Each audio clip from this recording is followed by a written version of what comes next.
భవాని లోకాల నేలే ఓంకార రూపమమ్మా తల్లి మహిమల్ని చూపవమ్మా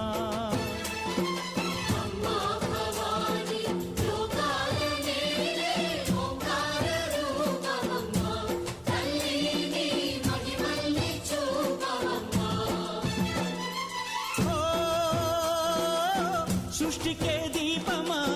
శక్తికే మూలమా సింహరథమే నీదమ్మా అమ్మ దుర్గమ్మ భక్తులను దీవించుమా